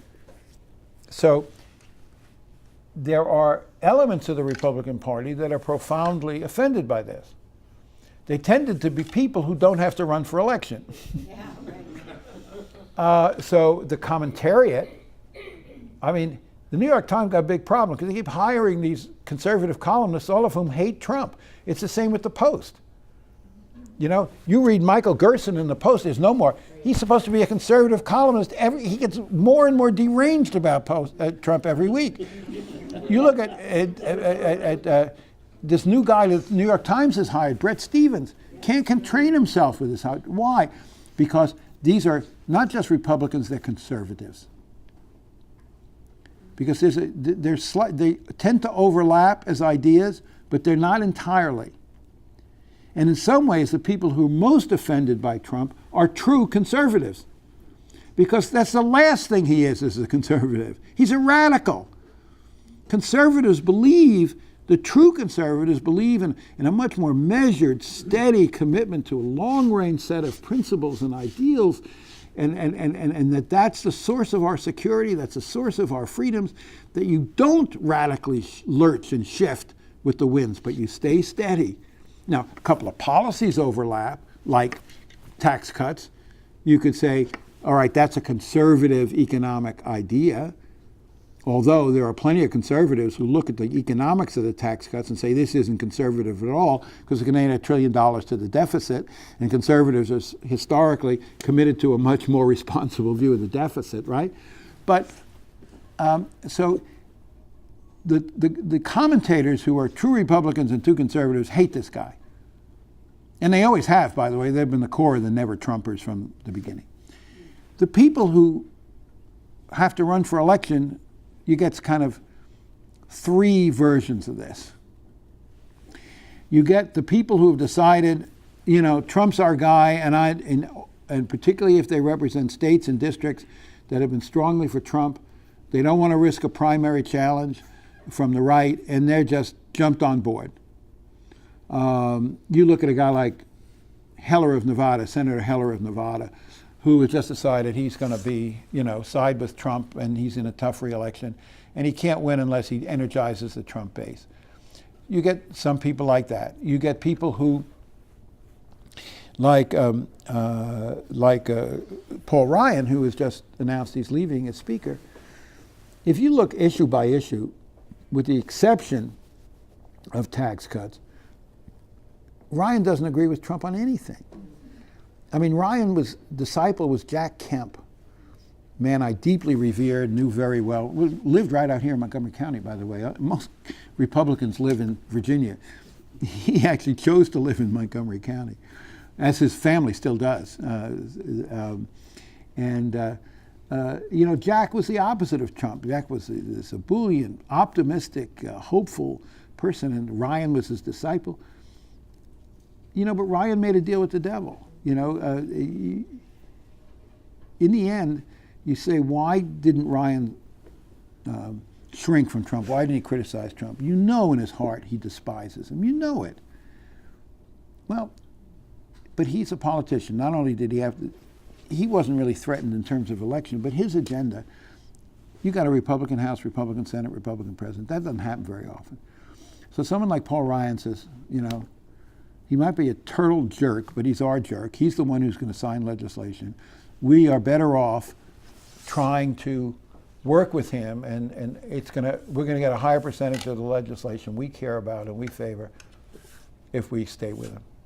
So there are all sorts of incentives that people have, political, legislative, that enable them to temper their innate distaste for Trump. So you're right, the Republican Party is split in many different ways, partly on the basis of his policies, which are not really Republican, partly who decides that it's a gesture of convenience to side with him even if you don't like him. Because in the end, he's going to sign more legislation we like than Obama is, or Hillary Clinton certainly would have. And that goes back to some extent about why he won.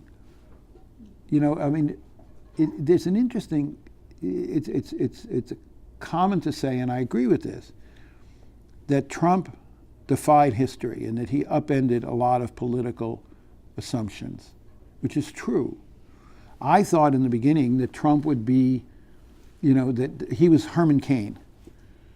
You know, that we had a very clear pattern of people who were not politicians, who maybe flared briefly, but couldn't sustain a campaign. That's exactly what happened to Herman Cain 4 years ago.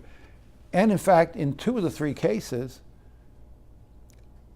history held, because Ben Carson and Carly Fiorina both flared up and collapsed. They followed the Herman Cain pattern. Trump broke the Herman Cain pattern.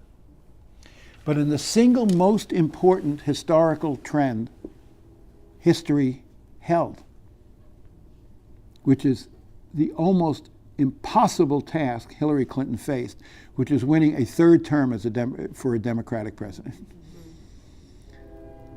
So actually history, for all of the ways in which he contradicted established assumptions and lore and knowledge and we all had about politics, the single most important historic trend actually held. Because in the entire history of the Democratic Party, there are only twice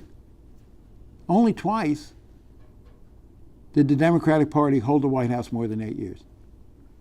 One was Andrew Jackson in the very beginning of the Democratic tradition when Jackson's Vice President Martin Van Buren was elected, and Franklin Roosevelt in the middle of a war. The only two exceptions to that historic trend. Anyway, long answer to your question, but the underlying assumption is correct. The party is split in many, many different ways, but many different fault lines that cut across each other. It's not a simple set of contradictions. Some of it has to do with ideology, some of it has to do with politics, some of it has to do with are you running for office or not, right? And are you free from electoral considerations? I'm not in charge of the microphone. This gentleman's got it next, but we'll get to you next. You opened up by talking about the democratization of information and the humans of New York. And then you focused on for the majority of your talk about what you used, the journalism of verification, so important. I'd like your reaction to thoughts about the importance or the responsibility of the user of the democratization of information in light of how do people verify data? It used to be the mainstream media and the robust editing process, providing context for the social and historical and economic realities. Most of us grew up with the song, don't know much about history. Large portions of the population, of course, subscribe to that idea. And the whole idea of critical thinking. Would you react to that? Yeah, well, critical thinking is a phrase that we throw around at the university every day. We like to believe we teach students that, and I think that's one of the answers. Sometimes this goes by media literacy, is another phrase you hear a lot of. And I agree with the premise of your question, that as we democratize the information system, which I think is quite largely a good thing, there are downsides to it. The reason why I say it's a good thing goes back to something I said to you earlier. The information system really used to be, conspiracy theories can be overdone, classist analogies can be overdone, but there was a lot of truth to the notion that it was a closed shop. It was limited to white men, it was limited to straight people, it was limited to graduates of certain schools. That was true. And I can tell you, it was certainly true of the New York Times when I joined it. Not entirely, because there were certain streams. There was the Irish Catholic stream, there was the Southern stream. But by and large, the dominant culture was very much an Eastern liberal elite. And I was a classic example of it. I grew up in New Jersey, went to school in Massachusetts, worked for the New York Times in Washington and New York, right? I mean, you don't get more than that. And then one day, much to my utter amazement, the New York Times assigned me to be the bureau chief in Los Angeles, which I thought was the moon, right? I had been west of the Mississippi for my entire life. It was the best thing that ever could have happened to me, right? Someone was much smarter about what I needed than I was myself. Anyway, breaking the chokehold of these institutions, as revered as they are and as valuable as they are, was very valuable. One of the ways was in terms of diversity, because so many more sources of information now have access to this grid. Diversity in terms of race, diversity in terms of gender, diversity in terms of sexual orientation, the diversity in terms of ethnic origins. All of these groups now have far more ability to enter the conversation and the information system. So I think in many ways it's enormously positive. But there are a couple of drawbacks. The first, as you mentioned, is the reliability of the information, because as you lower the barriers to access to good information, you lower the barriers of access to bad information. And there's a lot of crap out there. This just in, right? You're just discovering this. And a lot of it is unsourced and unchecked, and a lot of it is deliberately false. We went through this in the election, right? These open source systems, Zuckerberg faced all these questions about it just this week. The very nature of Facebook, which allowed people to participate, opened it to manipulation, opened it to corruption, so that people were faced with deliberate falsehoods and deliberate misinformation and deliberate campaigns to misinform and undermine the system. So we pay a price for the openness of our system. China, they don't allow this because they close off the internet to people. Well, is that a price worth paying? No. We're much better off with our system, but we're also open to this kind of manipulation and corruption. So how do you answer that? Well, there's right now in front of us, that's exactly what Zuckerberg was facing in his conversations with Congress, and conversations have been on for a year or two now. How does an open source system like Facebook maximize the virtues and minimize some of the drawbacks? Well, there's a lot of talk about trying to embed within Facebook a more robust fact-checking function, to take one good example. Talk about media literacy. You can't expect people to do a lot of this on their own, but you got to help them. Now, Zuckerberg has always said, we are not a media company, which of course is ridiculous. They are a media company, probably the biggest and most important media company in the world. He's finally moved off that trope to admit that they are a media company and that they make editorial judgments. But one of the interesting questions is, okay, how do you preserve the openness of that system?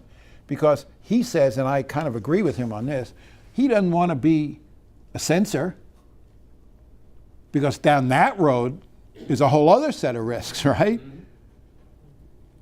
So how do you find the middle ground between censorship and an open system? I think the answer lies somewhere in a combination of transparency, fact-checking, institutions that inform you as consumers about what you're getting. You can decide you want to read, a post from a Macedonian teenager if you want to, but there should be a mechanism that tells you, reader beware. We've checked this, we've tested this, it's not true. You want to go ahead and read it anyway. We don't want a system where that Macedonian teenager is barred from the grid. That's dangerous. But you as consumers deserve more information. So this is the future. This is where a lot of the conversation is going right now.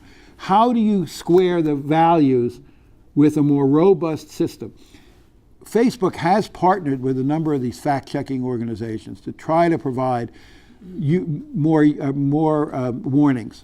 It's still in its rudimentary stages.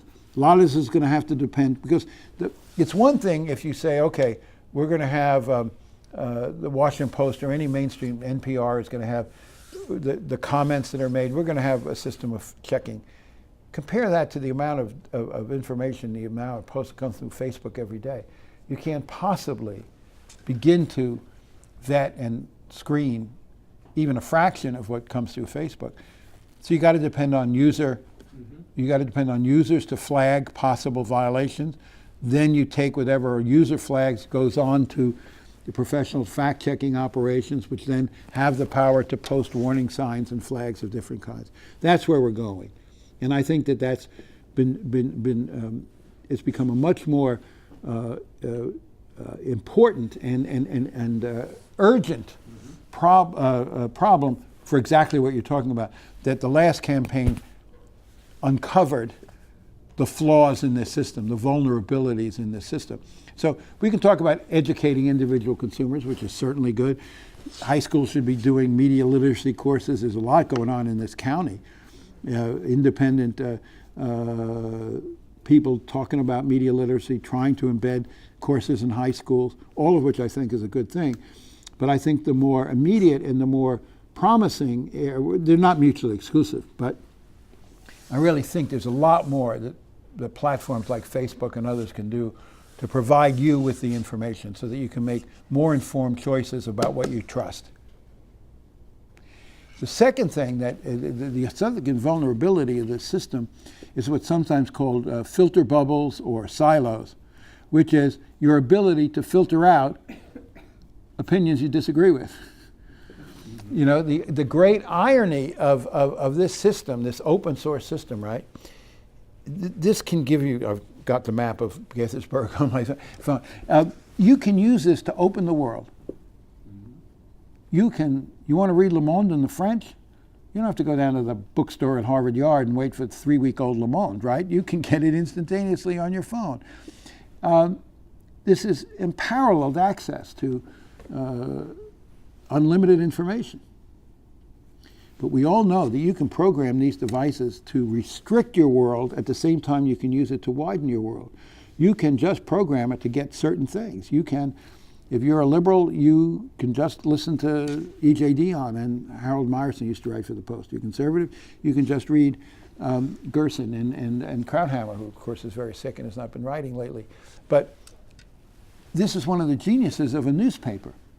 If you pick up the Washington Post op-ed page for a week, and you're a liberal and you read every column, you're going to read conservatives. And this flip side is true. If you're a conservative, you're going to read liberals. But there's the browse factor in newspapers, always had that virtue, right? No one forced you to read those, but they were right there in front of you. But you can program your devices to not even ever see opinions and reporting that contradicts your worldview. And that's the other real problem. And I talk to when you talk about media literacy and media ethics, one of the things I talk to my students about is how careful you have to be as a reporter not to just depend on sources of information that reinforce what you already believe. One of the single biggest traps for young writers is confirmation bias. Most of you know what that phrase means, and it basically is a mindset where you filter in information that reinforces what you already believe and filters out information that contradicts what you believe. And that is devastating for a reporter. Devastating. You got to be exactly the opposite. You got to make an extra effort to listen to views that contradict your assumptions and not assume that you know what the story is. One of my adages in my ethics class is one of the worst things you can do is want a story to be true. Because if you want a story you bust through the red flags, you cast aside the doubts and the criticisms, and that way lies disaster. So an excellent question, but it's fascinating that it's right in front of us now. Congress is trying to grapple with this. Zuckerberg within Facebook is trying to grapple with it. We've seen just in the last year a very significant change in mindset, not only of Facebook, but of Google, other platforms. They now understand, they are media companies. Zuckerberg used to say, we're like a common carrier, we're like the phone company. All we do is transmit information. That was always ridiculous. But it took the election of 2016 and the aftermath and all of the stories about the manipulation and the fake news to move him to recognize this new reality. And I think this is true for all of these online platforms now, understanding that they play an enormous role. We don't want them to be censors, but there's a difference between censorship and editing. You know. And can we get to this gentleman next too? I promised him. After this gentleman, get to this gentleman next. Go ahead. I know, I get frustrated once a week when I torture myself watching the White House press briefings with the correspondents. And the correspondents do not know how to ask follow-up questions. I'm going to ask you one question that they've never asked the whole time. That is, define the term fake news, and are the 25 women who claim, if you add together the porn star and the playmate with the people behind the scenes of the teenage beauty pageants and the 19 other women, 25 women with corroborating evidence, is that real news or fake news? And the birther movement, with anonymous sources he was using for that, is that real news or fake news? They've never asked that question. They ask those questions all the time. The answer is, of course, they just simply deny, deny, deny. You know, you can ask that question, but Sarah Sanders or Reince Priebus or Sean Spicer who's up there will say, the president has made it clear all the women are lying. That's the answer. I can repeat the answer because we've heard it 100 times. Yeah. Just take that one example, right? What about those 25 women who have accused the president of sexual harassment? What about Stormy Daniels, who was paid off? Yeah. Did you pay him off? Did you pay her off for doing nothing? I mean, it is an incredible contradiction at the heart of that whole story, right? You paid her $130,000, but nothing happened. I mean, that's a nice deal, right? You get $130,000 for doing nothing. And their answer will be, the president has said it's all a lie. And you can ask that question 20 times, and Sarah Sanders will say exactly the same thing 20 times back to you. But they've never actually defined the term, what do they mean by fake news, that I've ever seen. Well, I'm not going to quibble about that. All I can tell you is that those briefings are useless, and they're useless because she is not sent out there to answer questions. You're missing the point. They're never going to answer questions. She is sent out there to deliver the party line, period. And there are a set of statements, a set of pre-tested ideas, a set of talking points that she is armed with every day, and she'll walk out there and she'll repeat them no matter what you say. Mm-hmm. And so a lot of this is just theater, and a lot of this is, the reporters. I have sympathy for them. I've been in that position. I was a White House correspondent for 2 years during Reagan, who never answered any questions either.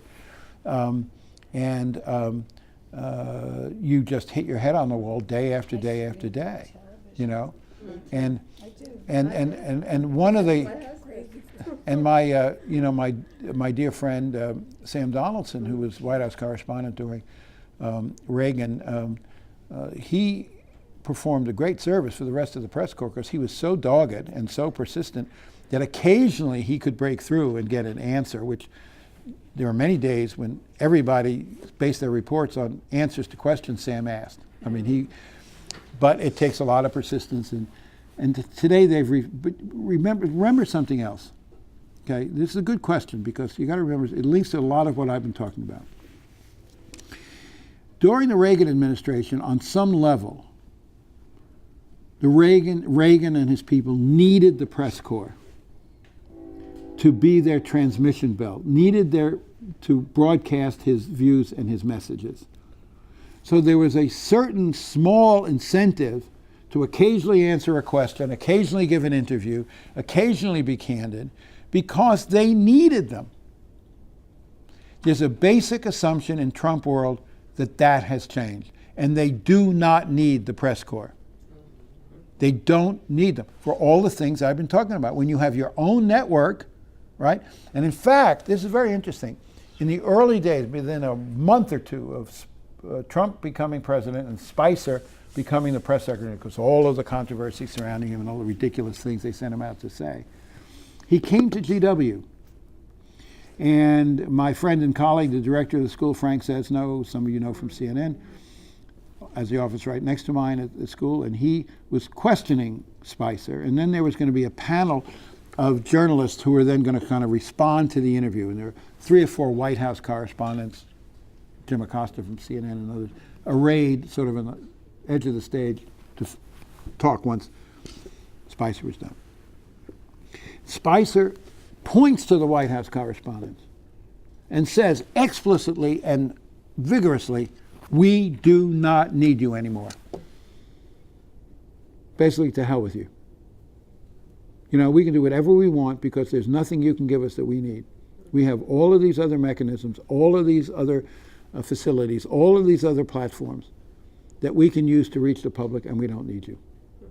So that's why they can sit there in the press room and have no incentive, none, zero, no matter what they're asked, to be forthcoming because they have no incentive to be candid. Whereas in an earlier period, even periods of hostility, even periods of confrontation, there was a certain element, a certain incentive that the Reagans of the world had because they needed the press, and Trump doesn't believe he does.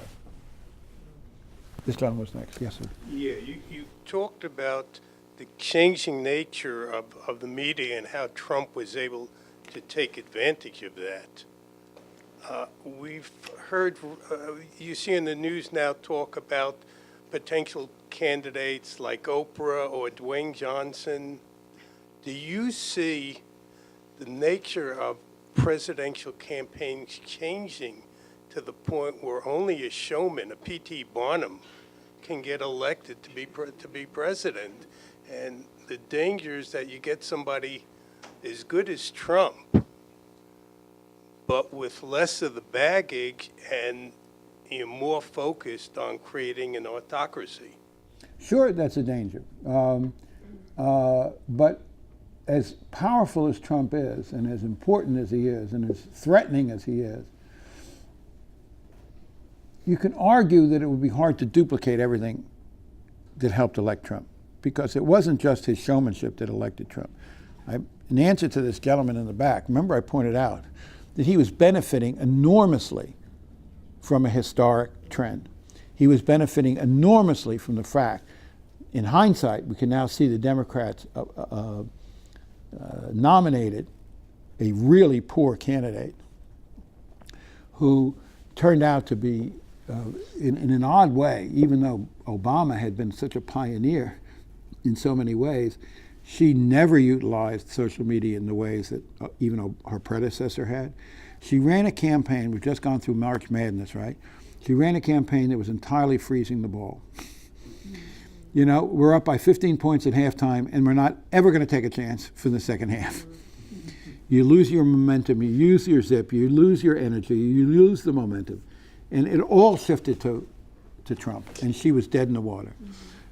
So there were many reasons he won, including the fact that, you know, she also ignored her own people. It's not as if her people weren't being told that they were in trouble. I had a former student who was an advance man for Hillary.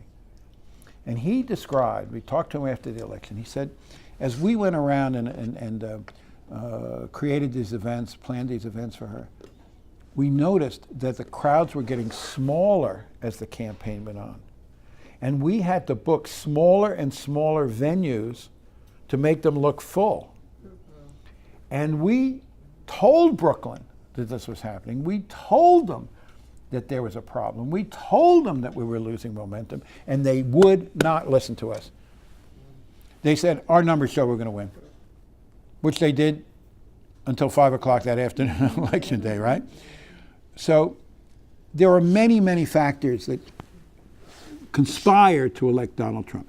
His showmanship was clearly critical, but you can also overgeneralize from one example. Now, in general, do I think that mastery of these mediums is central to a successful presidential campaign? Absolutely. But that doesn't mean that a P.T. Barnum is the only one who is capable of mastering the medium. Look at Barack Obama.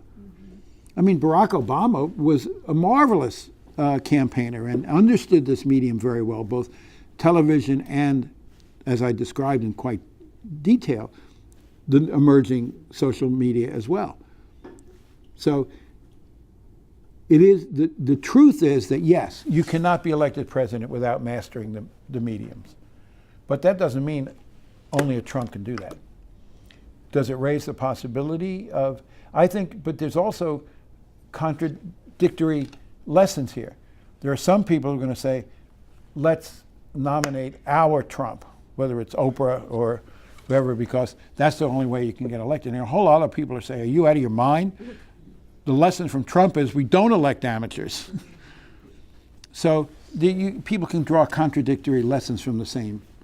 But the basic notion that you have to master these platforms, these mediums, to be a successful politician, that's true. You cannot be successful without doing that.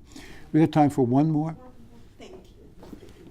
I saw this lady's. I guess, it seems like, as you've taken us through the importance of the ethics aspect to truth-telling, and that we so are dependent on fact-finding, and that's always been the basis for democracy, Yes, is ma'am. getting at the facts. And we're now in a period of history where facts and character have taken a back seat to presumably those who support Trump in terms of the policies that he's effectuated and the statements that he's made, and that seems to have taken front and center to fact finding and or for actual facts and character. Is that where we're headed as a country, or is this just, in your opinion, an aberration for this particular presidency, but that at some point as a country we'll go back to character meaning something and that facts mean something? Or are we now in another realm where we've crossed this Rubicon and we're not going back? Well, I'll give you a very clear, concise, transparent answer. I don't have a friggin' clue.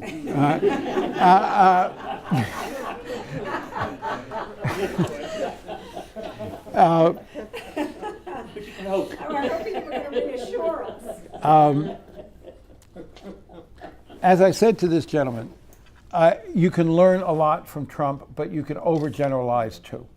We're living in the middle of this maelstrom, this hurricane, right? And so we tend to think that that's always going to be true. History does move in cycles, and history is very clear about that, and moods change, and attitudes change. And I'm as alarmed about Trump as you are, but I also think that both in terms of his policies, but also the way he has manipulated the media system.